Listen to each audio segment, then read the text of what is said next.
Hi guys, хар самрада тавтаа морил та бүхэндээ энэ өдрийн мэндийг хүргэе. За өнөөдрийн хэрэг бол нэг сургууль, 3 сурагч, хитгэн сарын зайтай нас бардаг. Эхэндээ хүмүүс бол үүнийг эмгэнэлтэд давхцал гэж боддог. Гэхдээ удалгүй нэг асуулт бүхэл бүтэн хотын анхаарлыг татаж эхэлдэг.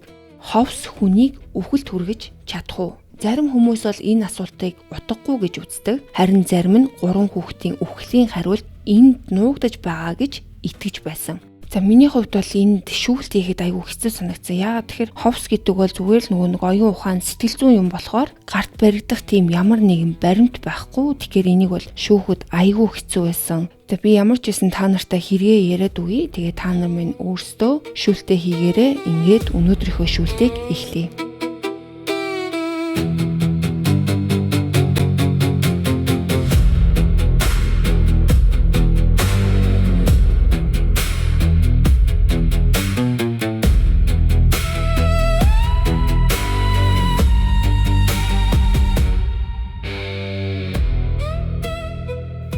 За 2011 онд Флорида мужийн Sarasota County-гийн Northport ахлах сургуулийн 3 сурагч хитгэн сарын дотор нас барсан нь орон нутгийнхныг цочирдуулсан хэрэг болдог. 11 оны 3 сарын 15-нд 16 настай Marcus Freeman нас бардаг. Тэрээр сургуулийнхаа шилдэг тамирчдын нэг ирээдүйд Флоридагийн хөл бөмбөгийн Gators баг тоглож дараа нь тамирчдын гэмтлийг эмчилдэг эмч болох мөрөөдөлтөй хүү байсан. Нас барсан өдрөө Marcus шүдний эмнэлгээс найз охиноо дагуулад гэрлүүгээ харж яваад замдаа автомашины осолд орж амиа алддаг. За энэ явдал мэдээж сургуулийн хамт олонд хүнд цохилт болсон ч гэсэн харамсалтай нь үүгээр дуусаагүй. 1 сарын дараа буюу 2011 оны 4 сарын 8-нд 16 настай Wesley McKenna нас бардаг. За тэр бол төгөлдөр хуур болон гитарыг өөрөө сурсан авьяаслаг хөгжимчин Нью-Йоркийн алдартай Juilliard сургуульд эсэхэр бэлтгэж байсан хүүхэд. Үүний дараагийн сард 2011 оны 5 сарын 4-нд мөн тус сургуулийн 17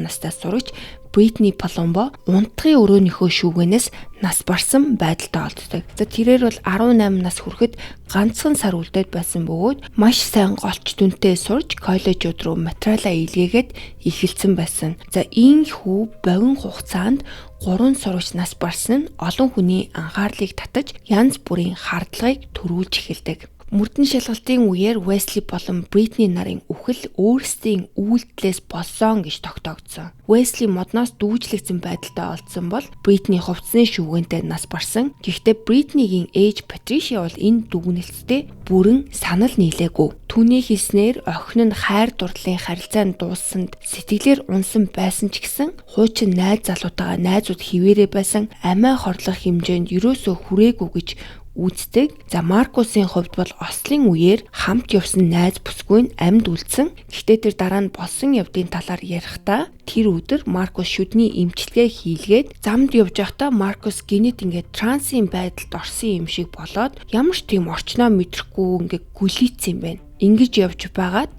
машина замаас гаргаад осолд ордог. Маркусыг таньдаг хүмүүс бол түүнийг өглөө бүр ирээд баг болон өөрийгөө хэрхэн сайжруулах талаар асуудаг, бусдыг үргэлж нэгдүгээр тавьдаг, өөртөө итгэлтэй мөртлөө даруухан хүн байсан гэж дурсдаг. Сонирхолтой нь Маркус бол ийм байдалд анх удаа орсон хэрэг байгаагүй.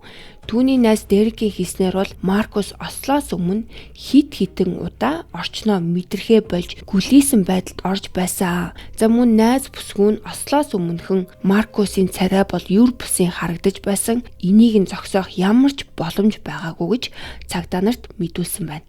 Мөрдөн шалгалтын явцад ховсын тухай яригдж эхэлсэн. Энэ нь бол 3 нас баралтын хооронд байж болох өөр нэг холбоо болж хувирдаг. Яагаад тэгэхээр Маркус бол ганцаараа үхлээсээ өмнө юр бусын авир гаргасан хүн байгаагүй. Wesley-гийн ээжийн хэлснээр хүн нас барахаасаа өмнөх өдөр бараг л зомби юм шиг болцсон байсан. Энэ нь түүний зан авиртаа огт нийцээгүй. Тэр өдөр Wesley сургуулаас ирэхдээ шалгалтандаа анхаарлаа төвлөрөхөд зориулсан ховсын уулзалтанд оролцсон гэж ээжтэй хэлсэн. Гисэн хэдий ч тэр амиа хорлох шинж тэмдэг огт үзүүлээгүй бөгөөд найзуудтайгаа хийх төлөвлөгөөгөө хүртэл гаргацсан байсан. Бритнигийн ээж ч гэсэн мөн адил охиноо нас барахаасаа өмнө ердийнхөөсөө өөр байсан гэж ярьдаг. Бритни Палумбог нас барснаас хойш 15 хоногийн дараа Сарасата Каунтигийн сургуулийн зөвлөл Нортпорт ахлах сургууль болсон үйл явдлыг шалгаж эхэлдэг. Тэд дүүргийн боловсролын удирдлагууд болон сургуулийн захиргааны ажилтнуудтай уулзсан. За шалгалтын гол зорилго нь бол сургуулийн захирал доктор Жорж Кенни сурагчдыг ховсонд оруулж байсан эсхийг тогтоох явдал байсан. За энэ доктор Жорж Кенни гэдэг захирал нь бол гэр бүлийнхээ анхны коллеж төгссөн хүн байсан. Pineview гэдэг сургуульд ажиллаж байгаад дараа нь одоогийн энэ Нортпорт гэдэг ахлах сургуулийн захирлаар томилогдсон юм байна. Тэрээр 2001 оноос хойш тус сургуулийг удирдсан бөгөөд сургуулийн урлагийн төвийг байгуулж хичээлийн дараах клубүүдийг нээж агсан төвчний сургалтын хөтөлбөрүүдийг нэвтрүүлсэн зэрэг олон өөрчлөлтийг хийсэн хүн гэж үнэлэгддэг. За тиймээс сурагчид эцэг эхчүүд болон хамтран ажиллагчид нь бол түүнийг сайн хүн, сайн захирал гэж үздэг байсан. Гэхдээ тэрээр сурагчдад туслах нэрийн доор захирал хүний ердийн хийхээс өөр зүйлсийг ч гэсэн хийдэг. Сургуулийн зөвлөлийн шалгалтаар 2009 оны 5 сарын 6-нд энэ ахлах сургуулийн дид захирал Марк Жилард боловсролын удирдлагуудтай холбогдож байсан нь тогтоогддог. За тэрээр өглөө эрт зохион байгуулагддаг зарим уулзалтуудын талаар санаа зовж байгаагаа илэрхийлсэн байна. Энэ дид захирал нь өөрийнхөө энэ сургуулийн захирал Жоржийг төгсөлтийн баярын арга хэмжээний үеэр сурагчдыг ховсонд оруулж байсан байж болзошгүй гэж үздэг. Энэ нь бол дид захирлынхаа хувьд ийм зүйл болж байгааг анх удаа мэдсэн тохиолдол юм байна. Гэхдээ боловсролын удирдлагууд захирал энэ доктор Жорж Кенниг бол чөлөөт цагаараа ховсын сургалтанд сууж байсан гэдгийг өмнө нь мэддэг байсан юм байна. Тэрээр ховсын аргыг маш их сонирхдог байсан. За үүнийг бол хүмүүсийн амьдралыг сайжруулахын тулд ашигладаг гэж тайлбарладаг байсан. 2009 онд тэрээр Omni гэдэг нэртэй ховсын 5 хоногийн сургалтанд хамрагдсан. За энэхүү сургалтыг бол алдарт ховсчин Jerry Kane удирдаад оролцогчдод ховсын үндсэн арга барил, ашиглах техник, хууль эрх зүйн шаардлага болон практикт хэрхэн хэрэглэх аргуудыг заасан юм байна. Энэ сургалтын гол үзэл санаа нь бол хүн бүрийн дотор илүү сайн, илүү чадварлаг нэгэн нуугдаж байдаг. За ховсын аргаар түүнийг гаргаж ирэх болно гэсэн ойлголт байсан. Ингээд Жорж Кенни бол ховсын аргыг бодитоор ашиглаж эхэлсэн ч гэсэн тэрээр энэ чиглэлээр бол албан ёсны зөвшөөрөлтөө мэргэжилтэн байгаагүй. Түүний анхны үйлчлүүлэгчдийнх нь нэг Майк нэртэй ахлах сургуулийн сурагч байсан. За Майк бол ирээдүйд Америкийн нэгдсэн улсын тэнгисийн явган цэрэг болохыг мөрөөддөг байсан ч гэр бүлийн амьдрал нь тогтворгүй байснаас болоод толгоон өөрийн ирэхгүй ингээд нэг санжгандаг ингээд нэг айгуу сонио хөдөлдөг хүмүүс идэв штэ тий. За ийм болцсон байсан юм байна. За ялангуяа дарамт ихтэй нөхцөлд энэ шинж тэмдэг нь бол улам хүндэрдэг байсан. Тиймээс цэргийн хатуу бэлтгэлийг давж чадахгүй байх үе гэж маш их санаа зовдөг байсан. За үүнийг нь мэдсэн Жорж Кенни бол түүнд ховсын аргыг санал болгодог. Үүний дараа энэ шинж тэмдэг нь алга болсон гэж ярьдаг бөгөөд Майк бол эцэст нь тэнгисийн явган цэрэг болж чадсан. За энэ явдлын дараа Жорж Кенни зөвхөн сурагчид төдийгүй багш нар эцэг эхчүүд зэрэг олон 10 хүнд ховсын аргыг хэрэгжилж эхэлсэн. Энэ үед боловсролын байгууллагын удирдлагууд түүнтэй ховсын талаар ярилцдаг. Ярианы үеэр Жорж Кенни төгсөлтийн баярын үеэр сурагчдыг ховсонд оруулсан гэдгээ хүлээн зөвшөөрсөн. Мөн тэрээр сэтгэл судлалын хичээлийн үеэр ховсын үзүүлбэр үзүүлдэг байсан. За энэ нь бол сургуулийн хэмжээнд нууц биш, харин ч олон хүний мэддэг зүйл байсан. За харин энэ мэдээллийн дараа бол түүнд ховсын үйл ажиллагааг зөвхөн сэтгэл судлалын хичээлийн хүрээнд хийх ёстой гэж анхааруулдаг. Мөн эцэг эхийн зөвшөөрлийг заавал авах, хичээлийн үеэр өөр багш байлцах шаардлагатай гэж түүнд шаардлагуудыг тавьсан байна. Жорж Кенни ч гэсэн үүнтэй санал нийлж үндэслэлтэй шаардлага гэж хүлээн зөвшөөрсөн. Энэ бүхэн 3 сурагч нас барахаас 2 жилийн өмнө болсон хэрэг. Гэхдээ жилийн дараа асуудал дахиад зөвхөгддөг. 2010 оны 10 сарын орчимд сувилагч нарын удирдах ажилтан боловсролын газрын удирдлагатай холбогддог. Энэ Нортпорт ахлах сургуулийн сувилагч Денис нэгэн асуудлын талаар тэдэнд мэдээлэл өгдөг. Тухайн өдөр биеийн тамирын зааланд жин үргэж байсан сурагч бэртсэн сувилагчийн үдснээр тэр мөр орчмын булчингаа гэмтээсэн байж болзошгүй бөгөөд нарын хуруунууд нь мэдээгүй болсон. За тиймээс цочролд орсон эсхийг шалгаж даралтыг нь хэмжихээр ажиллаж байсан. Гэтэл энэ үед Жорж Кенни орж ирээд нөхцөл байдлыг өөрөө удирдахыг оролддог. Сувилагчийн хувьд бол энэ нь эмнэлгийн тусламж үзүүлэх ажилд нь саад болж байсан болохоор тэрээр албан ёсоор гомдол гаргасан. Түүний хэлснээр сургууль дээр яаралтай нөхцөл байдал үүсэх бүрт Жорж Кенни хамгийн түрүүнд очоод хүмүүсийг ховсонд оруулахыг оролддог гэж мэдээсэн. Мөн тэрээр захирлын өрөөнд ганцаарчилсан ховсын уулзалтууд тогтмол явагддгийг мэддэг. Нэг удаа Денис түүнтэй уулзгаар очиход нарийн бичиг нь өрөөнд нь оруулаагүй. Яагаад тэгэхээр тэр үед Жорж Кенни шалгалтаас айдаг нэгэн эрэгтэй сурагчтай ховсын уулзалтыг хийж байсан. Өрөөний хаалга хаалттай гэрэл унтраалтай байсан. За үүний дараа боловсролын газрын удирдлагууд Жорж Кеннитэй дахиад ярилцдаг. Тэрээр зарим сурагчтай шалгалтын өмнөх айдас түгшүүрийг бууруулах зорилгоор ганцаарч илсэн уулзалт хийдэг байсан гэдгээ дахин хүлээн зөвшөөрдөг. Гэхдээ түүнд ийм уулзалтууд нь зохисгүй бөгөөд нин даруй зогсоох ёстой гэж дахиад анхааруулдаг. Хэрвээ ийм төрлийн зөвлөгөө өгөх шаардлагатай бол сургуулийн гадна эцэг эхийн зөвшөөрөлтөөр хийх ёстой гэдэг. Харин сургуулийн байранд зөвхөн сэтгэл судлалын хичээлийн хүрээнд бүх оролцогчийн зөвшөөрөлтөй тохиолдолд зөвшөөрөгднө гэж мэдэгддэг. За гисэн ч удалгүй боловсролын газрын удирдлага сургууль дээр очих үедээ нэгэн насанд хүрсэн хүн захирлын өрөөнөөс гарч ирэхийг хардаг. Тэр хүн бол сурагчийн эцэг эх байх гэж ихэндээ боддог. Гэхдээ Жорж Кенни тайлбарлахдаа тэр хүн сурагчийн асуудлаар ирээгүй байсан юм байна. Харин галс сүнөөгчийн шалгалтанд бэлдэж байсан болохоор тайвшрах аргыг зааж өгч байсан гэж хэлдэг. За үүний дараа ч гэсэн түүнд ховсын бүх үйл ажиллагаа сургуулийн гадна хийх ёстойг дахин сануулдаг. За тэгэл Жорж Кенни дахиад л энийг зөвшөөрдөг. Боловсролын газрын удирдлагын хийснээр бол тэд нэр Жорж Кеннид үргэлж итгэдэг. Яагаад тэгэхээр Жорж Кенни бол өндөр үнэлгээтэй захирал байсан, сурагчид болон сургуулийнхаа төлөө үнэхээр их санаа тавьдаг хүн гэж тооцогддог. Мөн ховс хэрэглэх нь өөрөө хууль зөрчсөн үйлдэл бишээ гэж тайлбарладаг. Тиймээс түүнд албан ёсны сахилгын арга хэмжээ авахын оронд зүгээр л аман сануулга өгөөд өнгөрцөн.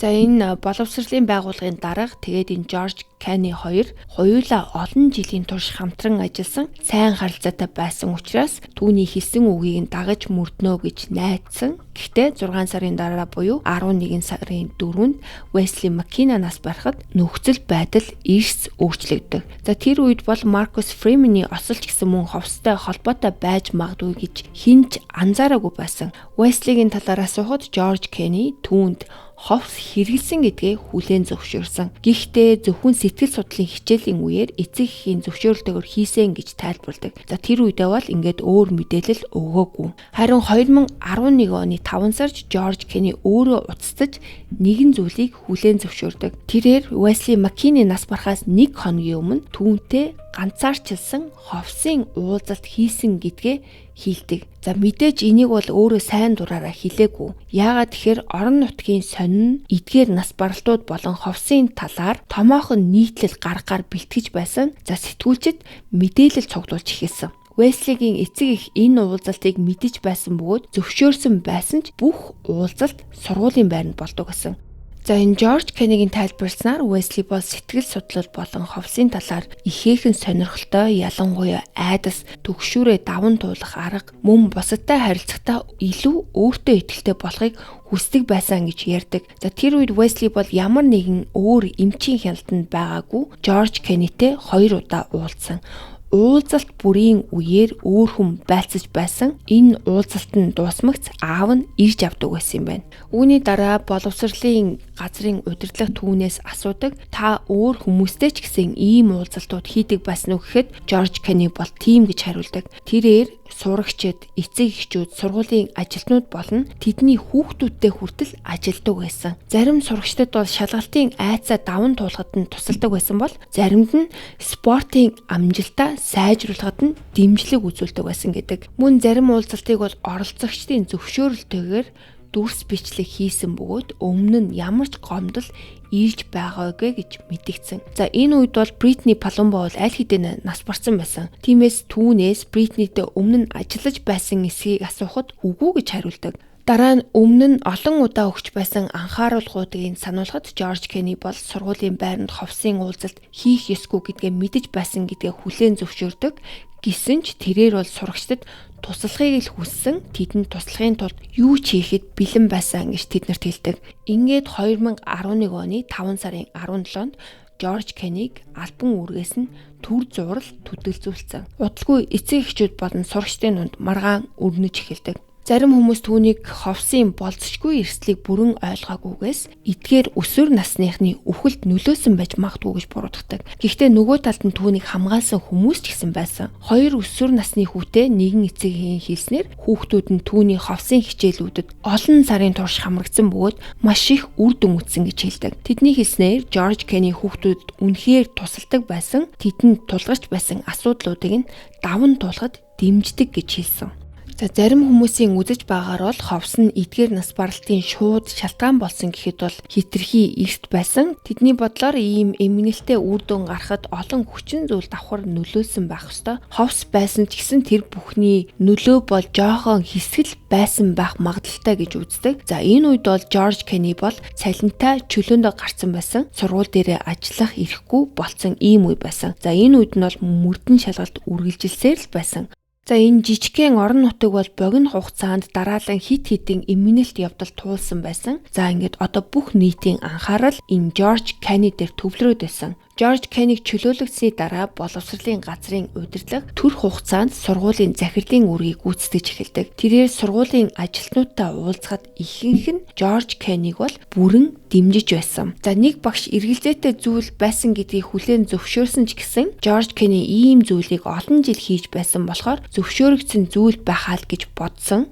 За үүний дараа дид захирал Марк Жилнаас мэдүүлэг авдаг. Тэр бол анх боловсролын газрын удирдлагад хандсан хүн байсан. Тэрээр төгсөлтийн баярын үеэр болсон үйл явдлын талаар илүү дэлгэрэнгүй тайлбарлаж өгдөг. За түүний хэлснээр бол Жорж Кени сурагчдыг ховсонд оруулдаг байсан талаар тэр 2006 оноос хойш мэдэж эхэлсэн. Төгсөлтийн баяраар ойролцоогоор бол 200-аас 300 сурагч цуглардаг байсан. Тэнд насанд хүрэгчдийн хяналтан доор шөнийг хамт өнгөрөөдөг ийм уламжлалтай байсан. Сурагчид дотогш орсны дараа өглөө болтол гаднаас гарах боломжгүй байдаг. 2007 эсвэл 2008 оноос эхлэн Жорж Кени ийм арга хэмжээний үеэр 8-аас 12 сурагч оролцуулсан ховсын хэлбэр үзүүлдэг болсон юм байна. За энэ төгсөлтийн баярын дараа хүүхдүүд сургууль дээр хондог энэ арга хэмжээ бол жил бүр зохион байгуулагддаг. Сургуулийн удирдлагууд бүгдээрээ хяналт тавьдаг. Марк Жилн ихэвчлэн шөнийн 2-оос 5 цаг хүртэл хяналтын үүрэг гүйцэтгэдэг байсан. За энэ хугацаанд Жорж Кенигийн ховсын үзүүлбэрүүдийг олон удаа ажиглаж харсан гэж хэлдэг. Гэсэн ч Марк Жилн бол түүнийг сурагчдад хор хүргэх хүн гэж огт боддоггүй. Түүний хэлснээр Жорж Кени бол хүүхдүүдийн төлөө үнэхээр санаа тавьдаг хүн байсан. Мөн сургуулаа маш сайн удирддаг, ажилтнууд болон сурагчдын дунд өндөр нэр хүндтэй байсан. Гэхдээ болсон явдлын төлөө ямар шийтгэл оноогдно тэр шийтгэлээ хүлээж авах ёстой гэж бодож байгаагаа хэлдэг. Дараагийн гэрч нь бол сэтгэл судлалын багш Айн гэдэг эмэгтэй байсан. Тэр үед тэрээр сургуульд 6 жил ажилласан. Түүний хэлснээр бол Жорж Кени 2008-аас 9 оны хичээлийн жилээс эхлэн анги дээр нь ховсын үзүүлбэр үзүүлж эхэлдэг болсон. Тэрээр эхлээд ховс хэрхэн ажилтгийг тайлбарлаад дараа нь зарим сурагчдаар үзүүлбэр хийдэг. Сурагчдад нүдэн анаад гүнзгий амьсгал авч өөрсдийгөө далайн эргээр алхаж байна гэж төсөөлөхийг хэлдэг байсан байгаа. Түүний мэдэж байгаагаар бол Жорж Кени хизээч сурагчдыг доромжилсан эсвэл эвгүй байдалд оруулсан зүйлийг хийлгэж байгаагүй. Мөн оролцохыг хүссэн сурагч бүр эцэг эхийн зөвшөөрөлтэй байх ёстой байсан. Эцэг эхийн зөвшөөрлийн хуудсыг 2009-оос 2010 оны үеэс эхлэн тогтмол ашиглаж эхэлсэн. Жорж Кени бол өөрөө ийм зөвшөөрөл зайлшгүй хэрэгтэй гэж үздэг байсан бөгөөд Айн ч гэсэн үүнийг нь бүрэн дэмждэг байсан. Тэр ч байтугай өөрийн ахлах сургуулийн насны хүүгээ хүртэл Жорж Кенид дагуулж очсон. Хүүн бол бейсболын шидэгч байсан бөгөөд тэмцээний өмнөх түгшүүр дарамттай тэмцэж чаддгүй ийм хүүхэд байсан. За тиймээс Жорж Кенигийн ховсын уулзалтанд хамрагдсан. Айн болохоор өөрөө уулзалтуудыг ажиглаж байсан. Жорж Кени бол ердөө л хүүг нь тайвшруулах аргуудыг зааж өгч байсан гэж үздэг. Тэрээр хүүд нь сэлгээний сандал дээр сууж байна гэж төсөөлөд өөрийгөө аз жаргалтай газар байгаа мэтэр бодохыг зөвлөдөг. Хүүн нийт 2 эсвэл 3 удаа уулзалтанд оролцсон, айн бүх уулзалтанд хамт байсан гэж мэдүүлсэн. Мөн хүүгийнх нь хит хитэн найз, бусад тамирчин сурагчид ч гэсэн Жорж Кеннитэй уулздаг байсныг мэддэг байсан гэж мэдүүлсэн. Түүний бодлоор бүх маргаан нь сургуулийн дүүрэг өөрсдөө хамгаалах гэсэн оролдлого байсан бөгөөд үнэн дээр нэг тийм том асуудал биш л гэж үзэж байсан. 2011 оны 5 сарын 25-нд буюу Жорж Кенник чөлөөснөөс 8 хоногийн дараа сургуулийн зөвлөл түүнээс албан ёсны мэдүүлэг авдаг. За Жорж Кенни мөрдөн шалгалтын үйл явдлуудыг өөрийн өнцгөөс тайлбарлаж эхэлдэг. Түүний хэлснээр бол тэрээр ахлах сургууль байх үеэс л ховсыг сонирхож эхэлсэн. 2005 он гэхэд бол сурагчид дээр бага хэмжээгээр туршиж эхэлсэн. Жорж Кеннигийн хэлснээр анх удаа сурагчтай ганцаарчилсан ажилласан тохиолдол нь бол 2006 онд болсон. Тэр уулзалт тэр сурагчийн гэрт нь болсон бөгөөд сурагч шалгалтын айцаасаа болж түүнээс тусламж хүссэн. Гэхдээ 2006-аас 2009 он хүртэл тэрээр бараг зөвхөн групп үзүүлбэрүүд болон сэтгэл судлалын хичээлийн хүрээнд ажилласан гэж мэдүүлдэг. Харин дараа нь сэтгэл судлалын багш Айн түүнээс нэгэн сурагчид туслахыг хүссэн юм байна. Тэр сурагчийн эцэг их хүүн бол маш бухимдалтай байгаа талаар багшд нь хандсан. Ингээд Жорж Кенни түүнд ганцаарчлан ажиллаж эхэлсэн. За удалгүй тэрээр нөгөө миний өмнө ярьсан ховсын чиглэлээр мэргэжлийн сургалтанд хамрагдсан. Үүний дараагаар улам олон сурагч түүнээс тусламж хүсэх болсон болохоор хичээлийн дараа уулзалтууд зохион байгуулагддаг болсон. Мөн тэр жилдээ ховсын 5 өөр аудио бичлэг бэлтгэдэг. Тэдгээр нь уур бухимдлаа хянах, шалгалтын айцаа даван туулах, спортын амжилтаа сайжруулах, сургуульд хандах хандлага өөрчлөх, стрессээ зохицуулах зэрэг сэдвтэй байсан юм байна. Эдгээр нь ганцаарчилсан уулзалтууд дээр ашиглагддаг. Тэр арга барилтаа бол ижил агуулгатай. Тэрч байтугай эдгээр бичлэгээ интернетээр хүртэл тавьсан юм байна. Түүний хэлснээр энэ бүхэн бол нууцаар явагдаагүй олон хүн мэддэг. 2010 онд тэрээр тамирчдад зориулсан цахим хуудсыг хүртэл байгуулсан.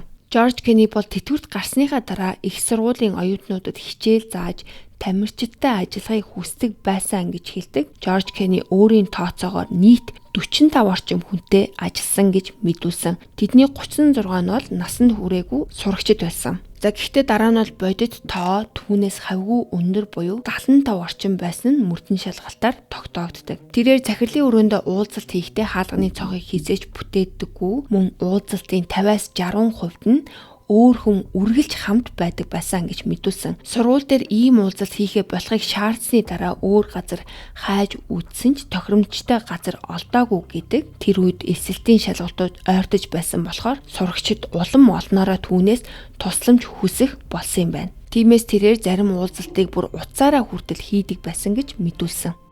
За Жорж Кенни бол энэ бүхнээ зөвхөн сурагчдыг илүү амжилттай байлгах, өөрсдийн айдас саадыг даван туулахад нь туслахыг л хүссэн гэдэг. Тэр өөрийгөө бол ерөөсөө хитрхи хол явсан гэж бодохгүй байгаагаа ч гэсэн хэлдэг. Тэр Уэслитэй нэг удаа сэтгэл судлалын хичээлийн үеэр 2 удаа ганцаарчлан ажилласнаа хүлээн зөвшөөрсөн. Ганцаарчилсан уулзалтын үеэр өөр сурагчид хамт байсан гэж тайлбарладаг. За эдгээр уулзалтууд бол Уэсли нас барахаас өмнө болсон. Жорж Кеннигийн хэлснээр Уэслигийн эцэг их хүүн түүнтэй хамт цаг өнгөрөхдөө маш дуртай байсан. Мөн хүүд нь тусалж байгаа, талархаж байгаагаа хэлдэг байсан гэж мэдүүлдэг. Гэхдээ дараа нь Жорж Кеннигийн эхэндээ өгөөсгсөн нэг зүйл ил болдог. Тэр Бритни Палумбог бол хизээч ховсонд оруулж байгаагүй гэж хэлсэн. Гэхдээ энэ нь бол худлаа байсан. 3 дахь хохирогч болох Бритнийг тэр дор хаяж нэг удаа ховсонд оруулж исэн байна. Энэ нь 2010 оны 11 сард Бритнигийн ээжийг хамтдаа байлгаж оролцсон бөгөөд түүнийг нас барахаас 6 сарын өмнө гэсэн үг. Мөн тэрээр Маркус Фриментэй Ослоос нь ойролцоогоор 6 хоногийн өмнө ажилласнаа хүлээн зөвшөөрсөн. За мэдээж Жорж Кеннигийн байр суурь бол өөрийн хийж байсан зүйл болон эдгээр үхлийн хооронд ямар ч шууд холбоо байхгүй гэж хэлдэг. Түүний хувьд энэ бүхэн бол санаанд багтамгүй давх нөхцөл байсан л гэж үздэг. Мөн тэрээр энэ мэдээлэл олон нийтэд ил болвол бодит байдлаас огт өөрөөр харагдахгүй гэж айсан болохоор анх худлаа хэлсэн гэж мэдүүлдэг. Мэдүүлгийн үеэр тэр уйлж эхлээд хийсэн үйлдэлийнхээ төлөө хариуцлага хүлээхэд бэлэн байгаа гэж хэлдэг. Гэхдээ сургуулийн зөвлөл ажилтнуудаа хийсэн бараг бүх ярилцлагаас нэг ижил дүгнэлтэнд хүрдэг. Ажилтнуудын ихэнх нь Жорж Кенни бол буруу шийдвэр гаргасан ч сайн хүн байсан л гэж үзчихсэн. Сургууль дээр бараг бүх хүн түүнийг ховс хэрэгэлдэг гэдгийг мэддэг. Үүнийг нууж хаасан зүйл бол огт байгаагүй. Жорж Кеннид ховстуулж байсан зарим сурагчид ч гэсэн үүнийг бол ямар нэг муу аимшигтай зүйл байгаагүй, харин олон тохиолдолд тус болсон гэж хэлж исэн. Гэхдээ хохирогчдын зарим наазууд бол үүнийг өөрөөр хардаг. Уэслигийн нэг найз түүний ховсын уулзалтуудын талаар мэддэг байсан. Түүний хэлснээр бол Уэсли ховсын уулзалтын дараа өөрийнхөө нэрийг хүртэл санахгүй байх үе зөндөө гардаг байсан гэж мэдүүлсэн. Тэр яг л ховсноосоо бүрэн гараагүй хിവэрэ байгаа юм шиг харагддаг. Найзынх нь ярьснаар бол машины ослоос 1 сарын өмнө Уэсли хичээлийн цагаар групп ховсын уулзалтанд оролцдог. Үүний дараа автобусанд суухдаа Уэсли бол маш чимээгүй болсон байсан. Энэ нь бол ерөөсөө Уэсли шиг харагдаагүй. Яагаад тэгэхээр Уэсли бол ердийн үед маш яриа, чанга дуутай хүүхэд байсан гэдэг. Гэтэл тэр өдөр тэр гараа хараад хуруу надад тоолж эхэлсэн. Тэр хуруугаа тоолоод 11 гэж хэлсэн бөгөөд үүнээсээ болж маш их сандардаг. Найз нь түүний нэрийг дуудаж эхэлсэн ч Уэсли өөрийгөө Уэсли гэдгийг санахгүй байсан.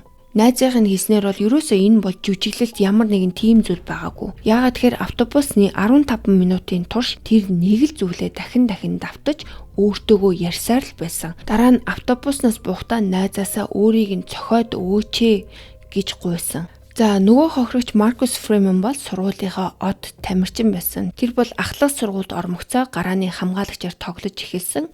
Бусад багууд болон багийнх нь бол түүнийг улам сайжирч байгааг анзаардаг байсан. Тиймээс тэр ховсын уулзалтанд оролцдог байсан нь түүний спортын чадварт нөлөөлж байгаа эсрэг талаар хүмүүс их ярьдаг байсан юм байна. Тоглолтын өмнө Маркус ихэвчлэн Жорж Кенни дээр очдог. Тэр тоглолтод оролцоогүй үедээ талбайн хажууд ховсонд орсон мэт байдалтай харагддаг байсан гэж зарим хүмүүс ярьдаг. Ослын үеэр Маркусын найз бүсгүй бол машин дотор нь хамт явж исэн.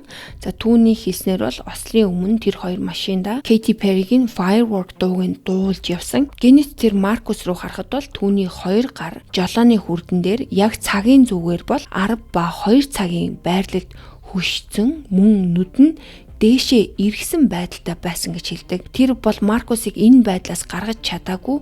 Удалгүй машин осолдож тэр ухаан алдаад эмнэлэгт ирсэн. Сургуулийнх нь бол Маркусыг нас барсан гэж сонсоод итгэж чадаагүй. Тэр бол сургуулийн үлгэр дуурайлал болсон хүүхэд байсан учраас ийм зүйл болсон гэдэгт хинч итгэж чадахгүй хэцүү байсан. Гэхдээ олон хүмүүс Маркусын байдал бол үнэхээр ховстой холбоотой байсан уу эсвэл тэр өдөр хийлгэсэн шүдний эмчилгээтэй холбоотой байсан уу гэж эргэлздэг. Шүдний эмчээс бол огт мэдүүлэг аваагүй гэх мэдээлэл байдаг. Ялангуяа Маркус ямар мэдээ алдуулах тариа хэрэгэлсэн, тэр нь ямар нэгэн байдлаар нөлөөлөх боломжтой байсан эсхийг шалгаагүй гэж дурддагддаг. За энэ бүх эмгэнэлт явдал бол сурагчдад маш хүндээр тусдаг. Учир нь 3 сурагчийн үхлээс гадна тухайн үед нэг багш мөн автомашины ослоор нас барсан. Тэр багшийн талаар бол илүү дэлгэрэнгүй мэдээлэл олдоогүй. Түүнийг өмнө нь ховсонд орж байсан эсэх эсвэл энэ нь бол огт тусдаа асуудал эсэх нь бол ерөөсө тодорхойгүй үлдсэн.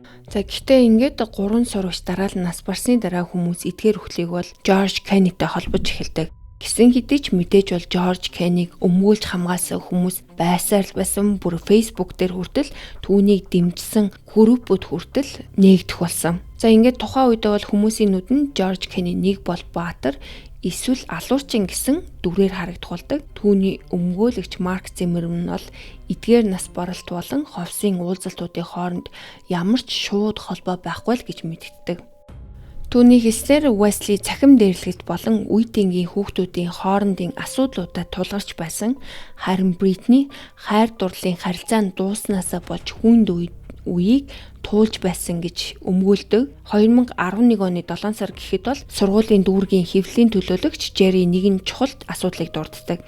Тэрээр цагдаа нар Жорж Кеннийг эрүүгийн хэрэгт татах эсхийг шийдхийг нь хүлээж байгаа гэж эцэг эхчүүдэд мэдээлдэг. Яагаад тэгэхээр Флорида мужид олон жилийн өмнө батлагдсан хууль байдаг. За энд нь болохоор эмчилгээний зориулалтаар ховс хэрэглэх бол эмчийн хяналт эсвэл зөвшөөрөл шаардлагатай гэж хуулиндаа заасан байсан юм байна. Мужийн эрүүл мэндийн байгууллага Жорж Кенний эрүүл мэндийн мэргэжлийн зөвшөөрлгүй мөртлөө өөрийн эрх мэдлээс хэтэрсэн үйл ажиллагаа явуулсан гэж үздэг. Үүний улмаас түүнд зөвшөөрөлгүйгээр эмчилгээний үйлчилгээ үзүүлсэн гэх хоёр хөнгөн гэмт хэргийн зүйл ангиар ялт төлөвлөдөг. Прокурорын байгууллагын үзэж байгаагаар Нортпорт ахлах сургуулийн захирал хууль зөрчсөн.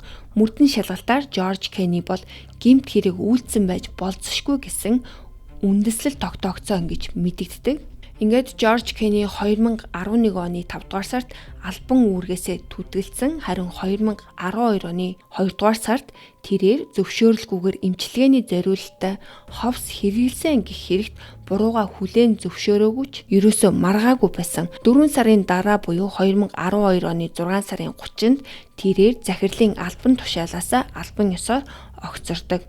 Шүүхээс түүнд 1 жилийн тэнсэн харгалзах ял, мөн дээрээс нь 50 цагийн сайн дурын ажил хийх ялыг оноолсон. Дараа нь түүнээс яагаад шүүх хурлаар орохгүй ялыг авсан юм бэ гэж асуухад бол хэрвээ би шүүхээр ороод азаа үзээд буруу таймын тогтоогдвол би хизээч тэтгэврээ авч чадахгүй байсан гэдэг хариултыг өгсөн байдаг. 2014 онд нас барсан сурагчдын гэр бүлүүд Сарасата каунтигийн сургуулийн зөвлөлийг шүүхэд өгдөг. Тэдний үзэж байгаагаар сургуулийн удирдлагууд Жорж Кеннийг хүүхдүүдтэй ховсын уулзалт хийхийг зогсоох ёстой байсан гэж үзсэн. Мөн өсвөр насныхны бүрэн хөгжөөгүй тархинд нөлөөлснөөр эдгээр хүүхдүүд эцэстээ амиа алдсан гэж гэр бүлүүд мэдэгддэг. Шүүхийн мэдүүлэлт өгсөн нэг сурагчийн хэлснээр бол Жорж Кеннид ховсдуулсны дараа өөрийн анги танхимаа олж чадахгүй сургууль дотроо бараг 20 минут төөрч явсан гэж мэдүүлдэг.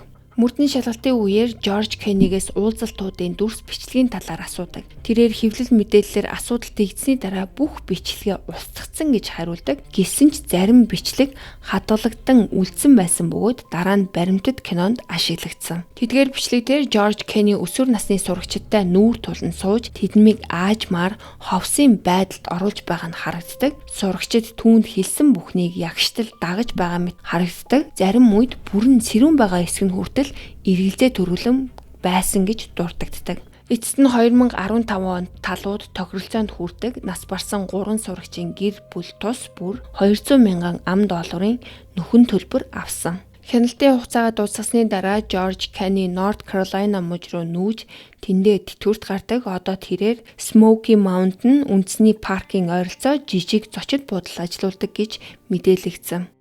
За өнөөдрийн мань хэрэг энд хүрээд өндөрлж гин. Би бол өөрөө яг амьдрал дээр ийм ховсдуулж транс байдалд орж үзээгүй болохоор яг ямар мэдрэмж төртгийг нь бол мэдэхгүй байна. Тэгэхээр та нар дунд минь бас яг ингэж ховсдуулаад транст ороод ийм өөрчлөлтийг мэдрэж байсан хүн байдаг бол бас өөрсдийнхөө туршлагаасаас хуваалцаарай, надад айгүй сонирхолтой санагдж байна. Бусад хүмүүст маань ч гэсэн сонирхолтой санагдах болов уу гэж бодогдож байна. За тэгээ би яг энэ ховс гэдэг зүйлийн талаар мэдэхгүй болохоор энэ хүн яг энэ хүүхдүүдийн үхэлд буруутай юу гэдгийг бол би үнэхээр хэлж мэдэхгүй. Харин энэ хүн бол өөрийн эрх мэдлээ хэтрүүлэн ашиглаж хийх ёсгүй зүйлсийг энэ хүмүүст хүргэжсэн байгаа. За энэ ховс гэдэг бол эмчийн хяналтын дор үйлдэгдэх ёстой зүйл. Гэтэл энэ хүн бол зүгээр л сургуулийн захирал байж өөрийн 5 хоног сурсан зүйлээ ашиглаад хүмүүст ингэж хүргэж байна гэдэг бол буруу санагцсан. Энэ хүн бол энэ дээр хуулийн хариуцлага хүлээх нь бол зөв л гэж надад бодогдсон. Ингээд та нар минь өнөөдрийнхөө хэргийг сонсоод өөрсдийн шүүлтийг хийж дүгнэлтээ бичээрэй. Өнөөдрийнхөө дугаараар хамт байсан та нартай баярлалаа. Дараагийнхаа дугаараар уулзлаа. Баяртай.